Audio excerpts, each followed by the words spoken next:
Myself I am Ashwin. இன்றைக்கி நம்ம என்ன பார்க்க போகிறோம்னு பார்த்தீங்கன்னா, நேற்று HTML பேசிக்ஸ் பார்த்தோம்ல, அது எப்படி நம்ம இன்றைக்கி அதை உங்களுக்கு லைவாக புரிய வைக்க போகிறேன். வாங்க வீடியோக்குள்ளே போகலாம். உங்கள் டெஸ்க்டாப்பில் லேப்டாப்பில் VS Code இன்ஸ்டால் பண்ணி அதை ஓப்பன் பண்ணிக்கோங்க.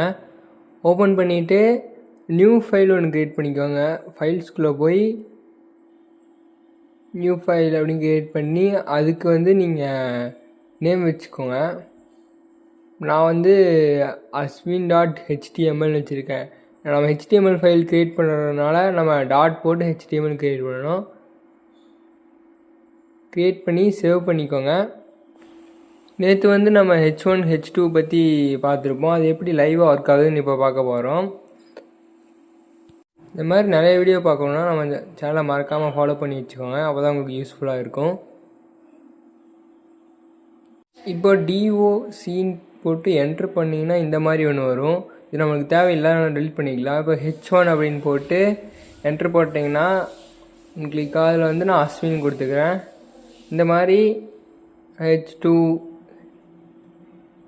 H6 வரை கொடுத்துக்கிறேன். இப்போ இதை லைவ் சர்வரில் ரன் கொடுப்போம். க்ரோமில் ரன் கொடுத்தா இப்போ நம்மளுக்கு வரும் பாருங்கள். இதுதாங்க ஃபுல் அவுட்புட்டு நம்ம போட்ட கோடுக்கு. இந்த மாதிரி நிறையா பார்க்கணுன்னா மறக்காமல் ஃபாலோ பண்ணிக்கோங்க. நெக்ஸ்ட் வீடியோ நாளைக்கு வரும், மறக்காமல் ஃபாலோ பண்ணுங்கள். அப்போ தான் வரும். ஃபுல் வீடியோ யூடியூப் சேனல் இருக்குது, மறக்காமல் பாருங்கள். தேங்க்யூ.